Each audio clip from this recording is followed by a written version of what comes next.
It's very hard to figure out North Korea's strategy. That's because we can only try to parse the rhetoric coming out of the official news agency and look at moves it's been making on the border. To help us understand, we have Dan Sneider on Skype.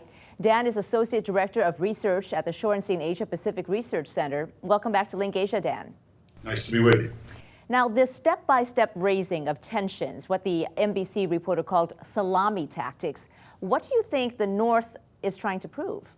Well, first of all, they're trying to get our attention, and they're doing a pretty good job of it. So we're now very focused on North Korea and what North Korea wants, and we have all sorts of people generating suggestions, even let's send a special envoy, let's resume negotiations, let's not talk to them.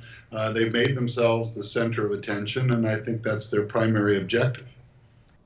You know, North Korea's Kaesong complex provides tens of millions of dollars a year. Why would they interfere with that? It's a rather risky move on their part because this is a project that really benefits them much more than it does the South Koreans. It's the remaining symbol of the sunshine policy of engagement between South and North Korea. It came out of the 2000 summit between Kim Dae-jung, the South Korean president, and Kim Jong-il, the father of the current leader.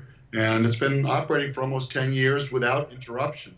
So they have done this in the past of cutting off access for the South Koreans who go back and forth every day, or they send supplies into the factories. So we'll have to wait and see whether this persists for more than a few days, which they have done in the past. If it does, if they're really moving to stop this project or effectively stop it, then I think that's in some ways, the most serious escalatory move we've seen today.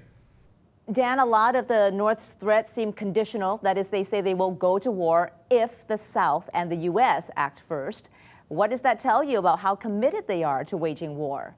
I don't think they're interested in waging war. I think they're interested in escalating pressure, creating tensions, short of war. I think there's nothing that they've done that requires or prompts a reaction from either in terms of a military reaction from the United States or from South Korea, and they're very careful about that. They so far haven't gone up the escalatory ladder in the way they did in 2010 when they fired upon South Korean positions on an island off their shores.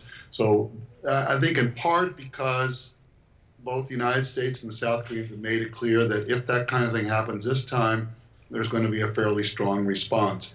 Does all this drama have more to do with North Korea's domestic situation, for example, the economy, or is it more about strengthening Kim Jong-un's position?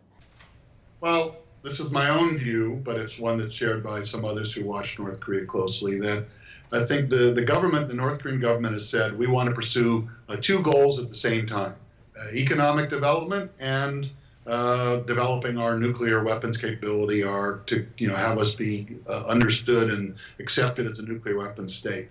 I think that the path towards economic development probably has to go through opening up the economy to some extent to the outside, going slightly down the path of economic reform of the kind the Chinese have pursued. But that is a politically risky thing for them to do. It risks opening up the population to the influence from the outside. So to some degree, revving up war talk, keeping the population in a constant state of sort of mobilization or semi-mobilization may be part of a strategy of giving themselves the room to pursue what they need to pursue on the economic side. That's in a way, the most optimistic interpretation of what we've seen over the past few weeks and months.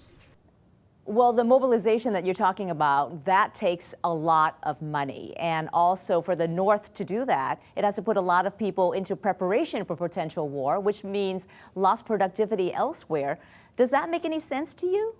No, it doesn't make any sense. And I think that if they went far enough to actually shut that project down, it would be a really bad miscalculation on this part. And I think on their part, I think one of the dangers, the one that really preoccupies people in Washington and in Seoul, is not that the North Koreans have the intent of triggering conflict, but that they're going to do something, they're going to miscalculate, they're going to overreach, they're going to do something accidental that then triggers some response and some escalation. That's I think the thing that's keeping people awake at night.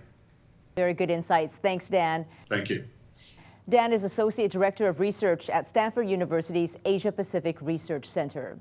Outside of official circles, South Koreans seem pretty blasé about the belligerent noises coming out of Pyongyang and the tough talk coming back from their own government in Seoul. South Korean social media reflects this and something more. This post read, "We definitely will win if the war breaks out, but we should refrain from starting one, not because we are afraid of the North, but because we'd suffer losses. So please be watchful, but stay quiet." Another post was grateful for the show of U.S. muscle. "Thank you, U.S. It must cost a lot of money to move the weapons." But now comes the twist. A series of posts that reflect some of the ambivalence many South Koreans feel toward the U.S. "I believe the U.S. might not send smart weapons to Korea for free. It seems a waste of Korean taxpayers' precious money." And this user addressed the Obama administration. "What are you trying to sell? To get Korea involved in a missile defense system? Or to force Korea to buy F-35s? I am more afraid of what you are doing than what the North's doing."